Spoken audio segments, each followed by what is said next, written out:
기독교가 지금 현재 일본에서 어떤 위치고 어느 정도의 교세를 가지고 있느냐는 거는 아주 단초적인 그런 그 이해고요. 일본사를 이해하기 위해서는 기독교가 제일 큰 키워드가 된다 이런 거죠. 그래서 일본 교회는 하여튼 일본 기독교는 그러한 부침과 또는 때로는 부흥의 역사를 가집니다. 사실 카톨릭 초기 역사를 보면 깜짝 놀라죠. 도대체 일본의 기리시탄이라고 하는 기독교가 떨어져서 어떻게 그 엄청난 영향력을 행사할 수 있었으며, 그리고 몇백 년간 가쿠레 기리시탄, 잠복 기리시탄을 만들어낼 수 있을까? 불가사의하거든요. 아시아 어디에도 찾아볼 수 없는 그런 카톨릭의 역사가 있습니다. 그리고 그쪽으로부터 출발된 일본 기독교 문화, 여러분들도 있지 않습니까? 지금도 엔도 슈샤쿠를 보실 거고요. 아쿠다가를 아실 거고요. 그 다음에 그 이외에도 수많은 일본의 근현대 문화사 안에 기독교가 어떻게 녹아져 있는지를 잘 알 겁니다. 그리고 일본 막부 정부가 적어도 토요토미부터 시작해서 토요토미 후기 그리고 에도 막부 전체 왜 그렇게 극렬하게 일본은 기독교를 제재하고 박해하고 탄압하고 순교자를 그렇게 양산했는가? 사실은 종교적 이유 별로 아니냐고 저는 보이거든요. 이유는 뭐냐 하면은 일본은 사실은 종교에 있어서는 상당히 뭐 좀 좋지 않으면 오픈 스페이스입니다. 오픈 스테이트. 다시 말씀드려서 그 종교를 가지고 그렇게 난리를 치지 않는 나라 중에 하나. 종교뿐만 아니죠. 이제 다음 주에 우리가 공부를 할 텐데 일본은 그저 가지고 와서 녹여버리면 되는 나라라고 녹여버리면 된다고 생각하는 문화론입니다. 다시 말해서 뭐든지 외부에서 들어오면 일본 안에 들어오면 일본께 된다라고 하는 나라이기 때문에 어떤 걸 특별히 배타한다든가 거부한다든가 거절하는 나라가 아니죠. 그런데 왜 기독교를 유독 그렇게 했느냐? 좀 이상하지 않습니까, 여러분? 특히 일본의 메인의 종교 문화라고 볼 수 있는 신도, 일본 불교, 그리고 일본 신도는 사실은 대단히 습합적인 거죠. 차라리 일본 신도 같으면은 예수 그리스도의 것도 가져다가 일본화 시키면 되는 거죠. 그런데 왜 일본 기독교를 그렇게 가톨릭 시대에 그렇게 박해를, 그건 대단히 정치적인 우려고 정치적인 이유였다라는 것은 뭐 명확관화하죠. 그거 얘기하다 보면 또 그쪽으로 시간이 갈 테니까 줄이고요.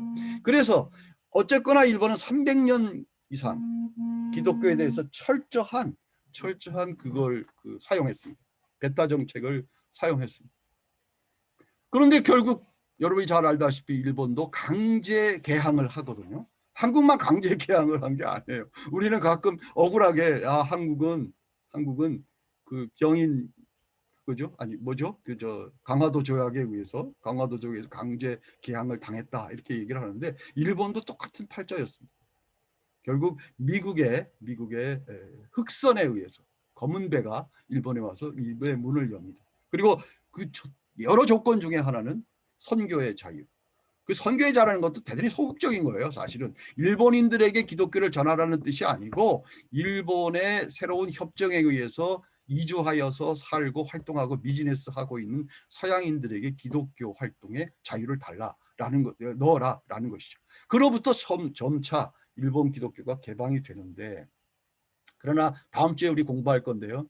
일본의 근간적인 사상은 철저한 일본주의가 일어나기 시작했습니다. 그게 오히려 고대 일본은 굉장히 유도리가 있고 넓고 폭이 넓었다면 중세 이후의 일본이 더 좁았던 것이죠. 그네들에게는 일본 국학이 형성이 되고 국학에 의해서 일본 정신이 만들어져야 된다라는 입장이 강력하게 견지됐기 때문에 기독교가 강제적인 압력에 의해서 선교 수용의 자유를 주었으면서도 국가 입장이라든가 사회 전반적인 분위기는 기독교에 대해서 철저한 배타성을 그대로 유지했던 겁니다. 자, 그럼 그 배타성을 어떻게 유지할 거냐? 법령으로 하면은 외국의 제재를 받을 것이고 공식적으로 하면은 또 다른 반대에 압도당할 것이기 때문에 아주 교묘하게 일본 사회 전반적인 분위기를 가지고 기독교에 대한 철저한 배타 정책을 수행해 나가는 것이 일본 근대사의 것이고, 그걸 저는 제 용어입니다마는 일본 근현대의 기독교 컴플렉스라고 부릅니다. 기독교를 버릴 수도 없고 안 받아들일 수도 없고, 받아들이자니 일본이 약화되고 일본 정신이 약화되고, 이런 딜레마 속에서 일본이 택한 방식은 보이지 않는 탄압이죠. 보이지 않는 탄압. 공식적으로는 탄압이 아닙니다. 1991년, 93년인가요? 제국헌법의 28조에 모든 시민에게는 종교의 자유가 생겼습니다. 그렇기 때문에 일본 정책에서 이 기독교에 대한 강제 탄압이라는 것은 대단히 걸맞지 않는 것이기 때문에 간접 탄압으로 들어갑니다. 그러다 보니까 일본의 기독교 수용자들은 처음에 굉장히, 야, 이거 뭐 우리도 이제 자유롭게 기독교 받아들이고 일본적 기독교만 하면 되지 않겠는가, 이런 생각으로 출발을 했고요. 또 기독교를 통해서 세계화의 그 루트에 함께 편입되기 위해서 노력한 지도자들이 많이 출발을 합니다. 그래서 다음 주에 나오겠습니다마는 각 지역을 중심으로 하는 삿포로 밴드, 요코하마 밴드, 구마모토 밴드와 같은 그런 밴드들이 중심으로 해서 적극적으로 기독교를 수용하는 분위기가 만들어집니다. 그런데 이제 그게 아니거든요. 제일 대표적인 사건으로 1891년에 우찌무라 간조의 불경 사건, 그것도 뭐 여러분들 바로 검색하시면 무슨 사건인지 나오죠. 이 사건으로부터 결국 일본 조야는, 또는 일본의 여론은 기독교에 대해서 호의적이지 않다, 기독교와 일본을 병립시킬 수는 없다라는 분위기가 팽배되고, 첫 그 키워드로 기독교인은 비국민이다.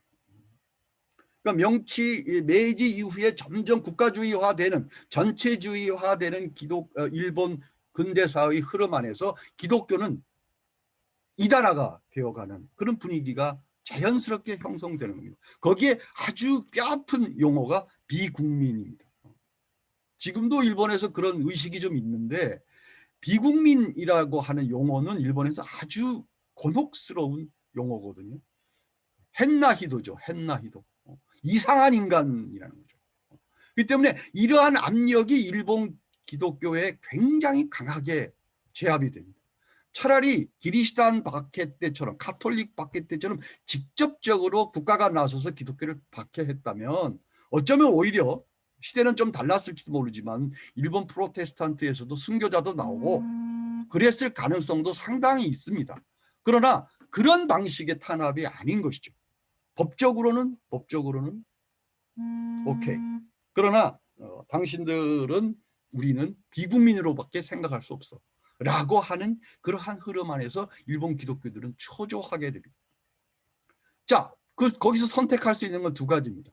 하나는 진짜 우리를 탄압하는 거 아니냐, 이게 실질적인 박해 아니냐, 우리는 끝까지 우리의 신앙의 맥락에서 싸우겠다라고 열혈하게 나서던가, 아니면 제발 우리도 일본에서 비국민이라고 하지 말고 우리도 일본 국민하고 똑같으니까, 아니면 일본 국민들보다 더 일본 국가의 시책이나 정책에 추종할 테니 우리도 중요한 구성원으로 받아들여 달라라는 선택을 하던가, 두 가지밖에 없었습니다.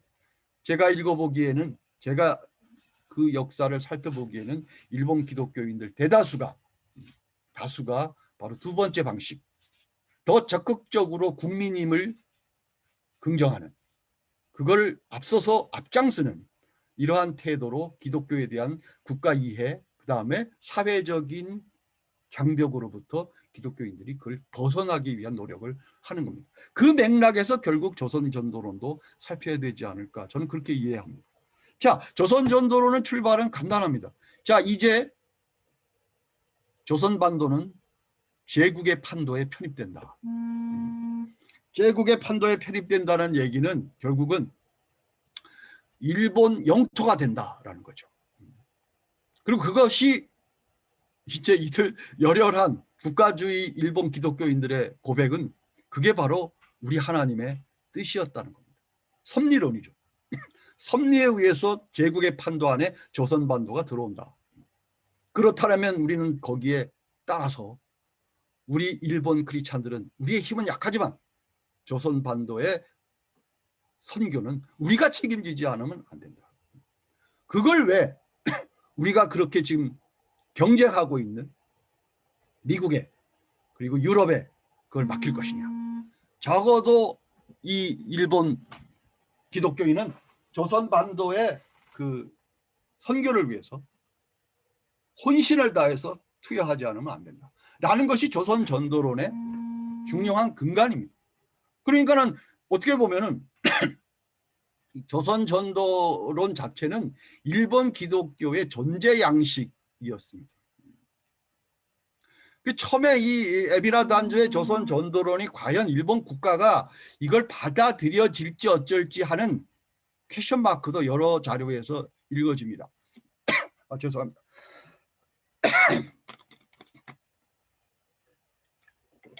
다시 말씀드리면 일본 국가가 야, 당신들 기독교인들 무슨 힘이 있다고 조선에 가서 선교를 해. 니들이나 잘해. 이렇게 할 수도 있거든요. 그럴 능력도 안 되는 데다가 되도록이면 일본 정부로서는 일본 기독교가 앞장서서 나서는 거에 대해서 별로 그렇게 좋아하는 분위기가 아니기 때문에 일본 기독교가 나서서 우리가 조선 전도를 우리 손으로 책임지겠습니다. 이렇게 했을 때 과연 정부가 혹은 당시 그 한국을 영유하고 있던 조선 총독부가 그거를 적극적으로 받아들이겠느냐라는 의문점도 분명히 있었습니다. 그래서 이제 나름대로 이제 에비나가 여러 가지로 이제 설득도 하고 그다음에 그 기고문도 많고 그다음에 주변에서 그런 활동도 하고 결국은 일본 조합교회 우리는 없는 교파죠. 한국에는 회중교회파입니다. 회중교회파인데 이게 이제 일본에서 세 번째 사이즈의 교단이었죠 당시에. 그리고 미국 아메리칸 보드의 영향을 받았고 그리고 대학으로는 바로 도시아 대학이 이 조합교회에 의해서 설립된 그런 교파이고요. 근데 이쪽에서 그 총회에서 결정을 합니다. 조선 전도를 우리가 하자. 근데 현실적인 문제가 있었습니다. 당시 일본 조합교회는 적극적으로 일본 정부가 일본의 기독교 수용을 받아들이게 하도록 독려하기 위해서 당시 일본 정부의 이런 기조의 생각이 있었거든요. 제가 가끔 쓰는 말입니다만 돈이 오면 자유가 없다. 선교비를 받으면 종속된다. 라는 그런 논리죠. 그러니까는 쉽게 말씀드려서 당시 일본 정부가 기독교를 보는 또 하나의 현실적 배관식, 현실적인 문제의식은 미국이면 미국, 유럽이면 유럽 교회에 돈을 받는 일본 교회는 일본의 교회라고 해봤자 결국 그들의 프랜차이즈, 그들의 브랜치에 지나지 않는다는 인식이 있었습니다. 너희들은 독립적 선택이 없잖아. 너희들은 신학적 사상도 그렇고 선교의 방법도 그렇고 생각하는 방법도 그렇고 그런데 어떻게 너희들이 일본을 추종하고 일본 정신을 구현하느냐라는 의문점을 가질 수밖에 없었죠. 그래서 일찍이 1890년대입니다만은 이미 일본 조합교회는 각오를 합니다. 아메리칸 보드라고 조합교회를 지지하고 조합교회 선교비를 대는 미국의 그 선교재단의 돈을 스스로 끊어버립니다. 우리 이제 선교비 안 받아. 보내도 안 받아. 그 선교비로 사실은 일본 조합교회 전도자들의 봉급, 생활 이게 다 됐던 거거든요. 그건 뭐를 의미하냐면 우리 이제부터 굶을 거야 이러는 거죠. 그래서 그들은 그때까지만 해도 아주 조합교회의 기계를 보는 듯합니다. 대단해. 그래서 그때 그들이 선언한 것이 대개 자비량 선교죠. 그래서 보면은 이제 제가 제 선생님한테 여러 가지 얘기를 들은 바에 의하면 상당히 많은 선교사 전도자들이 그때 교회를 떠납니다. 먹고 살 수가 없으니까 봉급이 끊어지니까. 그러나 상당히 많은 조합교회 전도자들은 자기 일을 갖죠. 농사를 짓는 사람 그리고 그 재밌는 일은 우리 도희 선생님한테 들은 얘기인데 이발사가 많이 생겼단다. 이발사. 그러니까 이발 기술을 배워서 이발을 하면서 그걸 생업을 하고 주일이라든가 나머지 시간은 교회 일을 보는 이런 자비량 선교사들이 많이 있었죠. 그러나 뭐 일본 교회 그때나 지금이나 약하니까요. 경제적인 서포트가 되지 않았죠. 그러니까 쉽게 말씀드려서 당시에 일본 내의 조합교회마저도 그렇게 독립적 교회가 못 되는 상황이 지속됩니다. 조선 전도론이 출발할 때도요. 이제 그럴 때 이들은 또 결단을 해서 조선 전도를 하겠다는 거죠. 그러니까 보통 그렇지 않습니까? 선교를 하려면 교회 내부에서 선교 기금을 모아서 헌금을 해서 그 힘으로 선교사를 파송하고 선교를 하는 것이 정상적 방법이 있죠. 근데 이제 재밌는 거는 이 조선 전도론의 프로그램이 당시 조선 총독부나 일본 정부가 볼 때 나쁘지 않았습니다. 나쁘지 않은 이유는 기독교만을 전하는 것이 아니라 함께 더불어 일본을 전할 수 있는 가능성이 보인 거죠. 아, 이들을 잘 이용하면 기독교 선교라는 건 이 사람들이 하나의 명분이고 이거를 통해서 식민지 조선에 대한 일본화 공작에 상당히 도움이 될 수 있는 그 프로그램이 되겠다라는 것을 조선 총독부도 판단했고 그리고 일본 정부도 뭐 보이지 않게 지원을 하게 됩니다. 그래서 뭐 여러분들 아시는 분들 많습니다만은 당시에 조선 총독부가 이 조합교회의 조선 전도론 실행에 있어서 상당량의 선교비를 지원합니다. 총독부 공금으로. 거기다가 그것뿐이 아니죠. 우리가 잘 알고 있는 많은 당시의 일본의 기업들, 식민지 경영에 베네핏이 많은 식민지 경영에서 이익을 많이 창출하는 미쓰비시를 비롯한 미쓰이를 비롯한 그러한 그 기업들과 기업인들이 이 조선 전도를 위한 조선 조합교회에 선교 헌금을 합니다. 참 재밌는 현상 아닙니다. 그들 절대 기독교인들 아닙니다. 기독교인들이 아닌 그들과 그 회사와 그리고 절대 기독교에 대해서 호의적이지 않은 일본 정부와 일본 정부 기관이 이 조선 전도를 적극 후원하게 됩니다. 자, 그 이론 소프트웨어를 만든 사람이 에비나 단조라고 하면 우리한테는 참 기억이 좋지 않은 인물이 바로 두 번째 그 왼쪽에서부터 두 번째 얼굴의 이 인물이죠. 와다세 쯔네요시. 이분은 좀 이름을 기억하시고 꼭 검색을 해 주시기 바랍니다. 악한들도 검색은 해야 됩니다. 자, 이 사람이 바로 조선 전도 총사령관이죠. 뭐 사실은 그 조합교회 출신이고 근데 이제 이분이 선교단을 조직하고 대표자로서 조선에 들어와서 선교를 하는데요. 역시 돈이 있으면 선교가 일단은 돼요. 돈이 중요해요. 요즘도 그럴 겁니다. 요즘도 해외 선교사 파송할 때도 큰 교회가 선교비를 왕창 쓰면 가서 뭐 몇 개월 만에 교회 팍 세우잖아요. 마찬가지입니다. 그래서 제가 가끔 좀 죄송한 얘기로 한국 교회가 물량주의, 번영신학, 부흥신학에서 해외 선교를 할 때 꼭 하는 꼴이 일본 교회의 조선 전도를 실행하고 비슷하다. 아직 이따가 이제 그 차이점은 조금 말씀드리겠습니다만은 하여튼 그런 것처럼 깜짝 놀랍니다. 왜냐하면 이들이 한국에 와서 1910년 전후인데요. 그러니까 한일합병, 소위 한일합병 때 이제 이들도 한국에 상륙을 하는데 10년 정도에 150개 이상의 교회가 조선반도 여기저기에 세워집니다.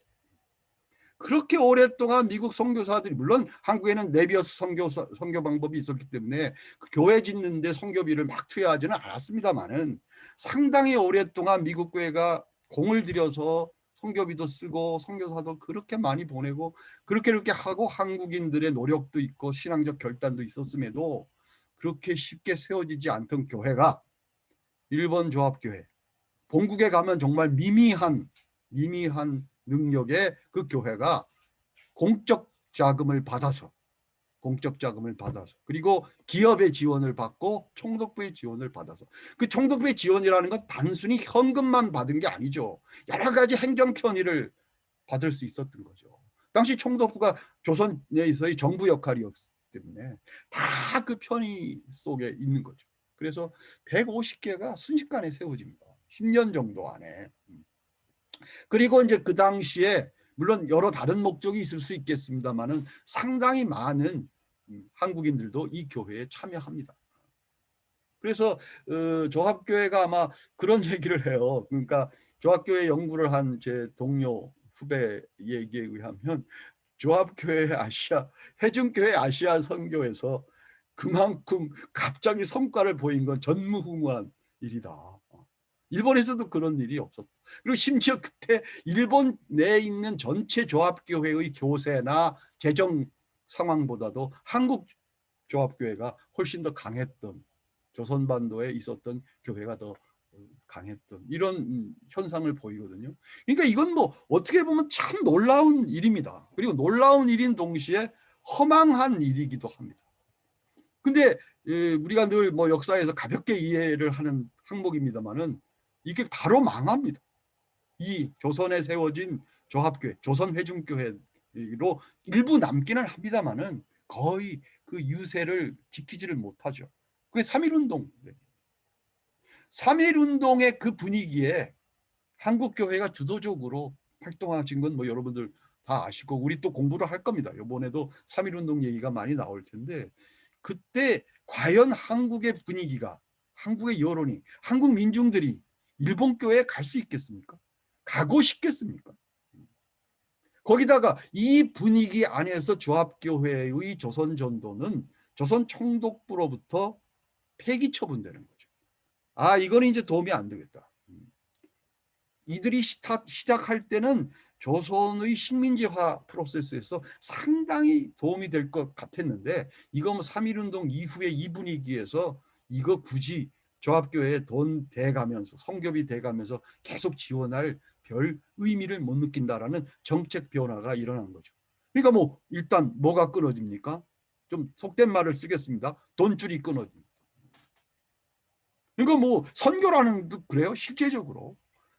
피눈물 나는 어떤 순교의 프로세스도 있지만 선교 지원과 선교 어시스트가 끝나면 선교 못하는 거죠. 그래서 조합교회는 쉽게 일어났다가 쉽게 망하는 아주 전형적인 일이 되어서 결국 제가 오늘 첫 시간에 이수정과 조선전도론을 두 개를 딱 놓고 초기 전도의 초기 관계사의 한일 관계 기독교의 중요한 키워드로 여러분들하고 같이 생각하는 것은 이수정은 여러 가지 형태에서 재해석의 여지가 상당히 많습니다. 그리고 그거는 그 이후에 한일 관계가 굉장히 어려워졌지 않습니까? 우리는 일본의 식민지로 전락합니다. 그리고 일본 기독교와 한국 기독교의 상계는 반목과 갈등의 관계로 최소한 제가 이번 시리즈에서 쭉 말씀드리겠습니다. 저는 기점을 1967년으로 보는데요. 1967년까지 계속 갈등 관계로 한일 기독교는 점철됩니다. 그럼에도 불구하고 이수정에 대해서는 일본에서도 한국에서도 아직도 선한 평가를 하고 있는 거죠. 그래서 초기의 한일 기독교 역사를 이해할 때 왜 제척점에 한쪽은 이수정, 한쪽은 조선전도론, 조선전도론의 대표적인 인물로 와다세 쯔네요시를 세웠느냐. 이것은 한일 기독교 초기사를 상징적으로 말해주는 두 가지 사건이고 인물이고 그리고 흐름이기 때문에 한번 같이 놓고 보자 이렇게 생각을 했습니다. 그래서 이수정은 결국 아직도 해석의 여지가 많이 있죠. 뭐 이수정의 사후에 대해서도 여러분들 검색을 하면 4-5가지 설들이 쫙 나올 겁니다. 저보고 묻지 마세요. 저도 모릅니다. 어느 것이 맞는지 그건 모릅니다. 1986년에 한국에 와서 처형당했다는 설에서부터 울산에서 어떻게 됐다는 거, 일본에서 자객의 칼을 맞았다는 거, 여러 가지 다 소설 같아서 아직 저는 정확한 자료를 확인할 수 없었고, 물론 뭐 죄송한 말씀입니다만은 자신이 없습니다. 그래서 이수정의 죽음에 대해서는 아직도 자신 있게 말씀드리고 이러이러한 설들이 있다. 그런 정도로만 여러분들 검색하면 바로 나오니까 꼭 검색해 주시기 바라고요. 그다음에 이 조합교회도 지금 사진은 보면 기성교회입니다. 밑에가. 일부러 너무 유명한 서울의 한양교회는 제가 뺐습니다. 한양교회는 뭐 여러분들 경성학당 한양교회는 너무 유명하니까 기성교회도 상당히 큰 교회로 설립이 됐고요. 다카하시라는 선교사가 와서 세웠고요. 그다음에 이제 뭐 또 150개니까 여기저기 있죠. 전국적으로. 그리고 그 흔적이 뭐 20년대 80년대까지 좀 몇 군데는 남아서 흐름이 있었습니다만은 나중에 다 흡수되고 그래요. 다른 교파로 흡수되기도 하고. 그래서 그 정말 즉풍낙엽과 같은, 아니면 그 일본의 사쿠라 같다. 그래서 일본 역사가한테 조합교회 조선전도 얘기를 하길래 사쿠라 꽃잎 같아, 이렇게 얘기를 제가 한 적이 있습니다. 확 필 때는 뭐 대단히 만개했다가 며칠 지나면 후두둑 떨어져 버리는 그러한, 조합교회는 사쿠라와 같았다. 그건 검색하지 마세요. 그거 안 나옵니다. 그거는 검색해서 안 나오니까 이렇게 아시고, 왼쪽 위에 분이 바로 가시와기 기엔이라는 분이죠. 아주 시골 목사, 한마디로 시골 목사이고요. 그다음에 오른쪽에는 그 유명한 요시노 사쿠조라고 하는 정치학자이며 기독교인이고 동경대학 총장을 지낸, 동경대학 교수를 지낸 당시 대정 데모크라시, 다이쇼 데모크라시 중심적인 사상가죠. 그리고 밑에 분인 바로 우찌무라 간조입니다. 이분들은 야, 일본교회 아직 한국 선교할 만한 능력 못 돼. 그리고 니들이 어쩌면 한국교회 배워야 될 부분이 있어. 특히 우찌무라 간조 같은 경우에는 1907년에 한국 그 대부흥운동을 보고, 이 대부흥운동 같은 것이 일본 교회에 없어서 일본 교회는 지금 활력이 없고 다이나믹이 없는 거야. 이런 걸 오히려 배워와야지 어떻게 일본 교회가 겁도 없이 한국에다 선교를 하려고 그래. 그리고 미국 선교사들이 잘하고 있잖아. 잘하고 있는데 왜 숟가락 얹으려고 그래? 라는 입장이었고요. 그 다음에 이 가시화기 기행 같은 분들은 아주 그 국가주의적인 일본 기독교의 태도를 비판적으로 봤거든요. 너희들 순수해야 돼. 니들이 진짜 선교하고 싶어서 가는 거야? 아니잖아. 라는 식으로 꼬집는 그런 시골 목사입니다. 이분은 조모 교가이 갯보라는 그 상모교회 월보라는 개인 잡지를 계속 내면서 거기다 계속 그런 글을 씁니다. 그 와다세라고 하는 조선에 파견된 선교사를 아주 또 개인적으로도 비판하고요. 너 가서 선교사 노릇 할 만한 인물이 못 돼. 라는 식으로 얘기를 할 정도로 아주 비판적인 인물이었죠. 그리고 요시노 샤쿠조도 전체적으로 그거 반대했고요. 그러니까 이런 분들도 있었다. 조선전도론이 무조건 일본 교회 전체 지지를 받지 않았다라는 말씀을 드렸는데, 사실 이거는 이제 3.1운동 얘기, 그다음에 한일 관계의 다음 주에 비교되는 문제에서 충분히 다룰 것 같아서 오늘 일부러 뺐었습니다.